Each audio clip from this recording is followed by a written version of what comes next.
The point here is, are we looking to confirm our beliefs or are we looking to challenge our beliefs? And this, my friend, is work. Challenging what we believe to be true about nutrition. Having a bigger truth filter like Stephen Kotler says, instead of just getting swept up in the strong claims, the exaggerated claims in the marketing. Welcome to the Legendary Life Podcast, where it's all about taking control of your health, losing fat, transforming your body, and living the life you deserve with celebrity fitness trainer and longevity enthusiast, Ted Ryce. Now, back to the show.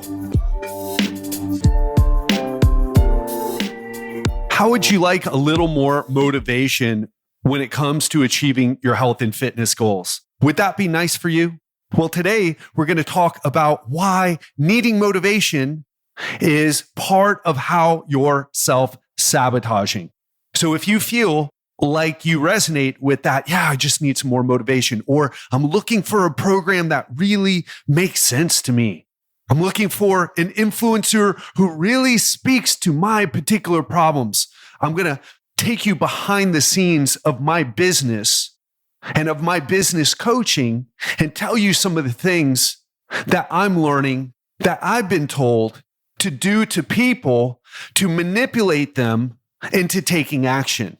So if you want to understand the motivation a bit better and the manipulation that's going on in the health and fitness industry, well, you're going to want to hear this episode. What is up, my friends? I am back with another episode. If you're just tuning in for the first time, I'm your host, Ted Ryce, leading coach to entrepreneurs, executives, and other high performers. And I'm in a business coaching group, and I was talking to the copywriter, the guy who's the expert at copy. In other words, not just writing, but writing in a way to affect people emotionally to get them to buy stuff. That's what copywriting is. And he was saying, Ted, man, you have this amazing program. You get incredible results. One thing I'd love to see from you is to come up with cool names to call your methods, and that's going to get more people paying attention to you. Then he went on to talk about P90X, and I'm sure you're familiar with that. Super famous body transformation program, 90 days, a bunch of different workouts. And one of the things that P90X did and Tony Horton did was he took an idea called progressive overload and instead renamed it muscle confusion. And muscle confusion, that's the thing that led to P90X becoming the, $100 million business that it is. People heard it. They said, you know what? That's what I'm missing. My muscles aren't being confused by my workouts. So they buy the P90X, they do the upsells and click on the things and buy the supplements. And certainly some people got it and did the work and their bodies changed. P90X is a decent program. I write way better. But for a cookie cutter program, if you don't have any injuries, and it's a solid program. But probably the majority of people either gave it up or just bought it and never did anything with it. Maybe they tried a little bit. Now, of course, it is good enough. A lot of people have gotten results, but I guarantee you, just like so many treadmills and Pelotons are in people's houses with towels and other clothes hung on them to dry, more people did not follow through than the ones who did. I was in Playa del Carmen recently, just a couple months ago. Actually, more than a couple, more like 3. And I was hit by this idea again as I sat down with an entrepreneur who is part of this group that I'm in, and he wanted to get in better shape. In fact, it was his main goal. He had a health scare, got COVID, spent a bunch of days in the hospital, and he took a back seat in his business, had someone to run it all, and he's just basically collecting a check as he's convalescing and also looking at, okay, how do I take my health and myself to the next level? And so we sat down on what you might call a breakthrough call, and we did it in person. It's the first time I've done one of those since my personal training days, and it was kind of cool. But as I began to speak to him, he's like, yeah, well, I saw this. And he's done some coaching before with someone who was good and he got some results, but he was looking for that next level. And the person who helped him the first time around doesn't even do coaching anymore. And so he was looking for someone new to work with. And he's in his early 30s. So I should give him a little bit of a break here. And as he saw what I did, as he watched our masterclass, he saw some of the testimonials. And he's like, but Ted, I'm looking for that's, your unique selling proposition, your USP, your unique method. I'm like, well, I have a lot of unique methods. I've been in this business for 23 years. I wasn't in another profession like your other coach and then got into this one. I've got so many methods. I couldn't even come up with names for all of them. I just have a solution to every problem. And I could tell he was looking for me to say something that motivated him, that touched him on an emotional level, something like muscle confusion. He was looking for that thing or waiting to hear that thing that lit him up and got him to sign up. And as I was sitting there talking to him, I'm like, I don't even know if I want to work with someone like that. I don't think people who need that are in such a good place. And so as a result, I never even dropped the price. I didn't even invite him into the coaching program. And then at the end of and I was like, yeah, okay, let's just sort of end the conversation right here. I feel like you're not really ready for coaching. You're still trying to figure things out. But he ended up pushing me and say, well, but how much is it? And then, I was like, well, I told him how much the coaching was. And he's like, when do I need to give you an answer by? And I already knew, like, the answer is no, man. You can't even make a decision. And what you're going to do is you're going to leave. You're going to look for that emotional, you're going to think about our conversation. You're going to do a cost benefit analysis. And here's the fucking truth. You've got to step up and do the work. And you're looking for someone to tell you something that's going to touch you emotionally, the muscle confusion or like insanity. He's taken interval training and turned it on its head. There's nothing new about any of this stuff, folks. Now, we all have unique ways of doing things. Certainly working with another coach, there's great coaches out there. And working with them is going to be different than working with me. We all have a different way of doing it. But what struck me about this, it's like, man, people who need that marketing to really take them to the next level, it's part of the problem. And what I want to ask you is, are you guilty of that? And the thing is, we see this in so many ways. For example, not to be too triggering, but we're going to go there anyway. How many people hate Joe Biden or Trump, but don't really understand? Can you name the policies? Now, some of you can because you're knowledgeable about politics, and I respect that. But your average person doesn't. And I ask people on both sides, like, oh, I hate this person. It's like what they know is whether they like someone or not, or more specifically, how someone makes them feel.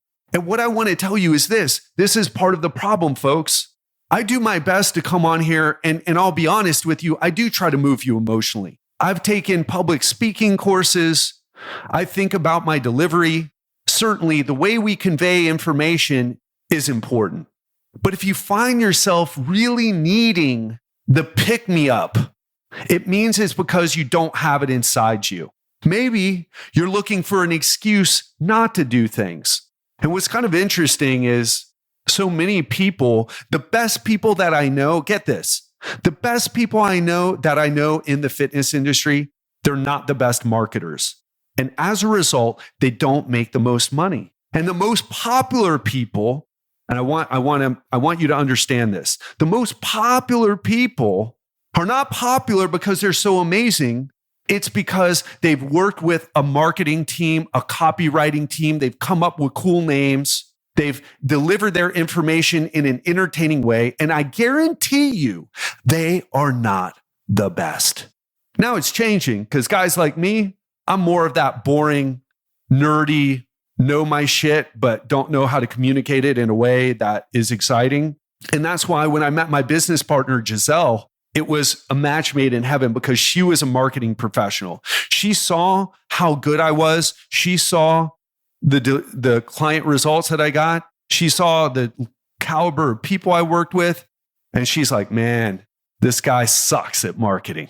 And because of her work and putting things together, we've gotten here. But I'll tell you, there's been a lot of struggles between Giselle and I, because she comes from a marketing angle where ethics and morality are put to the side because we do what we need to do to make money. That's the marketing. That's not me, by the way, just to be clear. And I've had to step in a bunch of times, and this is nothing against Giselle, but we've had to balance our approach here and say, listen, I know money is important, and certainly we need that because a business can't survive without money. Money's like oxygen for a business. And certainly we need to make more of it so that we can grow and help more people and employ more people and make bigger changes in a bigger way. But man, the dark side that I see a lot of people go down is they just, in the fitness business, and this goes with doctors, talking about hormonal cocktails, adrenal cocktails, and all the other stuff. It's like they go that route because they're sick and tired of trying to educate people, and they just want to like put out the marketing. They want to put out what sells, regardless if it's right or not, regardless if it really helps people or not. And I want to be honest with you, I've struggled with this stuff. In fact, I've had Dr. Spencer Nadolsky, and we've found a way to ride or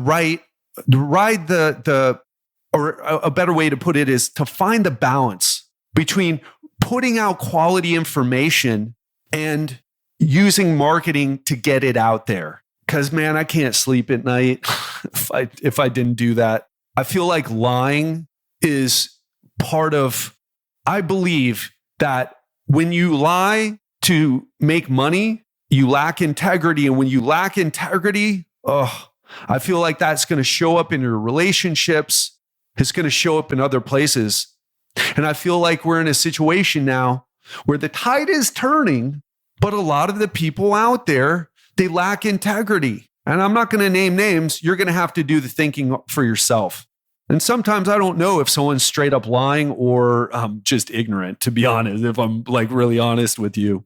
But there's a lot of it out there. And I want to tell you this, the more popular someone is, there's a good chance that the more full of shit they are. Or again, like I said, it could be ignorance. Someone who changed, now I want to give you two examples of people here. I want to give you a couple examples of people. Now, do you know Lane Norton? If not, you should follow him on social media. He rubs people the wrong way sometimes. A lot of people don't like him. But guess what? Lane is freaking solid as a rock in terms of integrity. He's totally trustable. Now, it doesn't mean he's not wrong, because he's said things like about high intensity interval training is better than steady state cardio. He said things in the past that aren't true. And then he comes out based on new research and says, you know what? New research came out. I felt like this was true, but it's clear because he's great at reading studies. He read the study. He evaluated the quality of the study, the quality of the results, and said, you know what? This is a solid study going against what I believe, and I need to change my stance on it. But a lot of people don't like him because of his attitude. In other words, in one way, he's not a great marketer. Or maybe, I'm not an expert at marketing. Maybe someone would say that's fantastic for marketing. He's polarizing his audience. Another person who I've had on the show a few times, and so I guess I am naming names, right, is Dave Asprey. And let me tell you, Dave Asprey, he's a pleasure to speak to, or at least he was when I had him on the show. Pleasure to speak to. But I don't trust that guy at all. And I'm not saying I know for sure he's lying, but I don't trust him, especially now that his business is publicly traded. And especially now when I interviewed him before, those of you who've been listening to the show for years may remember those interviews. And I said, Dave, I'm not knowledgeable enough to know if you're right about this or not, because he's the one that said, oh, I ate 10,000 calories in a few days and I didn't put on any fat, and butter's healthy for you. The bulletproof coffee. I used to do that. I fell into it. I wanted to believe in it, to be honest. Intermittent fasting, of course, which isn't really fasting when you're eating like 400 calories of butter and coconut oil, but that shit ain't good. I wouldn't do that again. I would try to get someone not to do it, especially if they got a blood test and their cholesterol levels were out of whack. I believe, based on the research I've read, and when I mean research, I don't mean blog posts, I mean actual PubMed looking at the studies, and also the people who are much better at interpreting studies. Cholesterol, high cholesterol, that ain't your friend. But there's Dave talking about it, and you can buy bulletproof coffee at Whole Foods and other coffee shops. And Dave is likable. Well, some people might argue against that, but he's more likable than someone who's quite aggressive like Lane, but Lane is super solid. I would trust that guy. I would trust the products he sells. And I don't know Lane that well. I've only had him once on the show. I've reached out to him again and I haven't been able to get him back yet. Maybe I should reach out to him again and have him on the show to discuss this. But that's an example. And that's part of the problem. And so what's the solution here? And the solution is, number one, is to become aware. Are you finding yourself, instead of thinking clearly, getting swept up in your emotions because something someone said got you excited, versus using your prefrontal cortex, the CEO of your brain, to really okay, is this guy making, or woman for that matter, making these incredible claims about things? And how true is that? And who else agrees with them and who disagrees with them? I read a great book recently called The Art of Impossible by Steven Kotler. And he talks about how he has a truth filter. And what he said was this: he would learn an idea and speak to 4 experts about it. And the experts would all agree, but then that 5th expert always had something different to say about it, or some different research that contradicted what the other 4 said. And so as a result, he's come up with this idea to listen to multiple experts and go out of his way to challenge what he believes, because what's also at work here is confirmation bias. We may already have a belief, like I did back in the day. Many of you know my story. I was low carb. I was a low carb crazy.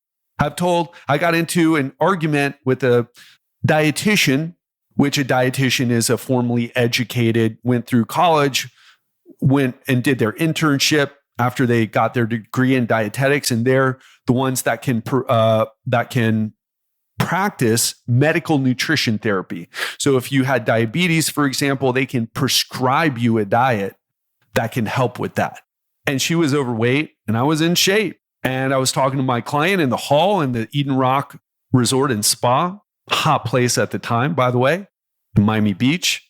And I was telling my client, hey, listen, don't eat carrots. Carrots are high glycemic. They spike your blood sugar. Blood sugar spikes insulin. Insulin's a fat storing hormone. And this dietitian walked by and she's like, that's wrong information. What you're saying is incorrect. And it's ridiculous telling people not to eat carrots.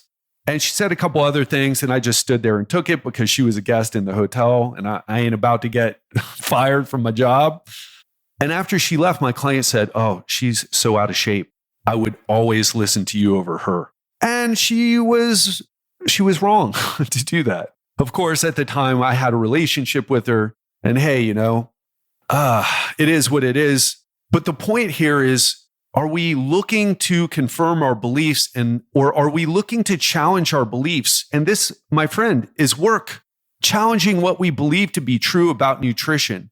Having a bigger truth filter, like Steven Kotler says, instead of just getting swept up in the strong claims, the exaggerated claims in the marketing. Oh gosh, the marketing. Another example that's coming up for me is the packaging on a product, a food product, versus the ingredients label and the nutrition facts label.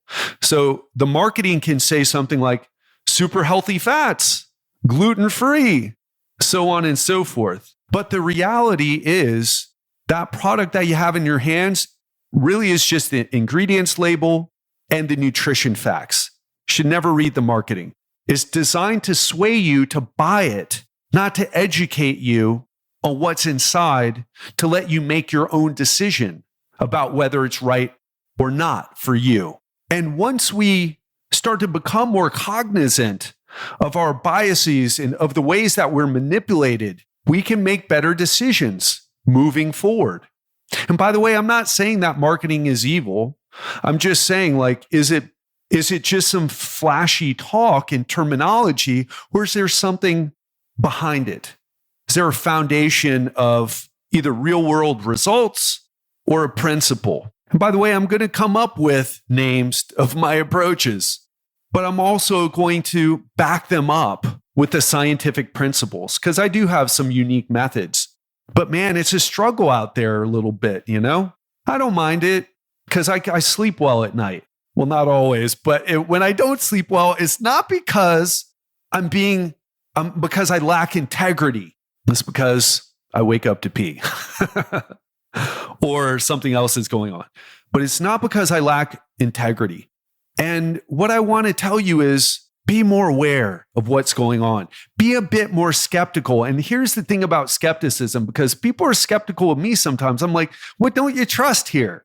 I tell you everything. I'll tell you whatever you want to know. If you don't like my fancy marketing term, I'll tell you what the underlying physiological mechanism is if you want. If you want to get bored, I don't mind. So what don't you trust here? And why do you trust the other folks so much? So be more aware of that. And it's a personal journey that I've been through as well. I'm not calling you out and saying that, you're stupid and I'm not. I've made more mistakes than you. And this is my business. So even if you're running a successful business or crushing it in your career, it's at that point where it's hard, even if you're in this business, to differentiate fact from fiction. So if you're not in this business, it's even harder because all you've got to go on are what people say, the people that you listen to, and so forth. And some people, I'll give you one more example, and then I'll wrap this up. Like Joe Rogan. I like Joe's interview style. I don't really listen to the show. And honestly, I don't listen to that many podcasts. I do a podcast. I have my own thing. I'm going through a business mastermind where I have to watch a lot of different trainings on multiple things, for lack of a better word. But, Joe's someone who I believe has integrity. Now, he's wrong about a lot of shit. And I'm talking nutrition here. I'm not the guy to talk about politics or what any of that stuff, but I'm talking specifically about nutrition. The guy's wrong. He's just, and what I mean by wrong is not like, oh, me, listen to me, I'm the expert. No, the best evidence, the best research, the best real world results, all of it combined show he's wrong because he's got a bias towards low carb diets, which low carb diets work. That's not what we're saying. But saying there's a unique mechanism that makes low carb diets work is false. Calories, baby, calories. So there's not only people who are manipulating you out there, but there's people who are, like I said earlier, who are ignorant. And they're so lost in their confirmation bias that you don't want to wait around for them to pull their heads out of their ass so that they can think straight. It's it's going to be several years. One other example, then I'll shut up here, but just going on, I'm just having these things pop up in my head, and I gotta share them because if I can shift you just a tad bit in the right direction, I feel like it's my moral obligation to do so. Thomas DeLauer. Now, you may or may not know that name. He recently had Lane Norton on his show. Thomas DeLauer, you probably remember this if you've been on YouTube and you were searching for some health and fitness or nutrition thing. He's the guy that said bananas are like poison because they have sugar in them. There was an ad that ran for a while, and this was years ago. And he recently said with Lane Norton, oh man, I wish I could get that ad to go away. He's like, bananas have sugar, they're poisonous, and they make you fat, is basically what it was. I don't remember the details. And now he changed his mind.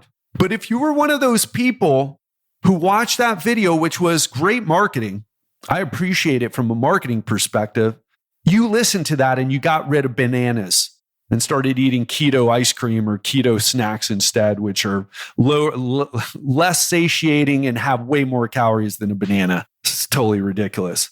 But you would have to wait years for him to pull his head out of his ass. And now he doesn't say that shit anymore. And he's more on board. Now he's a low carb diet proponent, which is cool. Low carb diets are for some people. I have people who work with me who I don't call it a low carb diet. I'm like, hey, do you prefer to eat more carbs or do you prefer to eat more fat? And they say, I prefer to eat more fat. I like avocado. I like cheese. Boom. Great. Let's do it. As long as you keep your calories and your protein in check, you're good to go. Now, if they want to eat hamburgers wrapped in bacon and fried in butter, now we'll have a more of a conversation about the quality. But if they just want to eat nuts and avocado and that type of thing, coconut, that's fine. So anyway, don't be the person that has to wait years to get the right answer just because you were swayed by marketing. Or if you are, it's okay, but it means, you're a little bit gullible, right? Like I was. You fell into the trap, the marketing trap. And that's what I'm trying to save you from here. And I want to say one more thing. I know it's like one more thing after one more thing, but I want to tell you this. The bad marketing out there, I've learned that it's great for my business. I don't get the clients right away. I get them after they watch the bananas are poison because they got sugar video. They tried to give up bananas, but they still ate 16-ounce ribeyes and cooked it in butter and bacon and still didn't lose fat. I get the clients. It's been great for business. It took me a long time. I used to get triggered by seeing that stuff and like, oh God, they're lying. But now I realize it's fantastic. All the misinformation has created an opportunity for me and guys like Spencer Nadolski and Lane Norton, for that matter, to fill in the gap. Because all sorts of people, that's the truth about the low carb and the carnivore community and the paleo. It's like there's a lot of people who don't get great results at all. In fact, they get fatter or they don't lose any fat or they lose some fat, then they hit a plateau. In fact, maybe you're one of them. And then you've come here because the other stuff didn't work and you're looking for the solution. And guess what? I've got it. Thankfully, I was able to pull my head out of my ass, and stop telling people, gotta stay away from those carrots. That's what's the cause of the obesity, that high glycemic index in the carrots. Yeah. So don't fall into that trap. And if you have, well, welcome. You're in the right place now. And we are still working on our marketing. We're just working on it in a careful way so that we don't violate any ethics because, man, I just believe that makes the world worse. I feel like I would make the world worse if I would succumb to that. Even if I helped a lot of people get in better shape, and I don't want to do it. So I'm going to wrap up here, but I would love to ask you, what is your big takeaway from today's conversation, from our real talk conversation? How are you self-sabotaging? Because you're finding like you really need the marketing. You need that emotional trigger from whoever you're listening to, even me. Like evaluate what I say. Don't listen, oh, well, I really like Ted. Great. I want to be liked, to be honest. I'd rather people like me than hate me. Okay? Not afraid to admit that. But I want you to think for yourself here. I want you to be skeptical. I want you to evaluate claims. But I want you to do it with everyone. And especially the more flashy the graphics and this is how the banana poisons you and makes you fat. So what are you taking away? What awareness did you gain? What actionable step can you take from listening? That's what I want you to go do. Have an incredible weekend. I care about you so much. I want you to know that. I want you to win. I want you to win with your health. So what can you do to make this actionable today? Go do that. See you on Monday. Have an amazing weekend. Speak to you then. How would you like to be more clear on what it takes to lose fat? Because this time I'm going to share with you the 7 things that you need to lose fat according to science. So if you're feeling confused, if you're feeling a bit overwhelmed and like all the information that you hear about fat loss contradicts each other, well, my goal for Monday's episode is to help clarify that for you, to make it simple. So what I want you to do, tune in on Monday to find out exactly what you need to lose fat according to science. No BS. Let's get straight to the point, make it simple, because this is so much easier than what most people, or most influencers rather, would have you believe. So that'll be on Monday. Have an amazing weekend and speak to you then. Okay, I've got something exciting to share with you. Over the past few months, my team and I have been working hard behind the scenes to create something special for you, my listeners. If you're an executive, entrepreneur, or other high performer looking to lose 20 to 30 pounds of fat, transform your body, and to do it all without giving up your favorite foods or your social life in the process, then you're gonna wanna hear this. I've never done anything like this before, but I'm confident it's going to help you win big with your health in 2022. So if you're excited to see what I have planned to help you, go to legendarylifepodcast.com/Facebook to join my exclusive Facebook group. Again, that's legendarylifepodcast.com/Facebook. See you inside.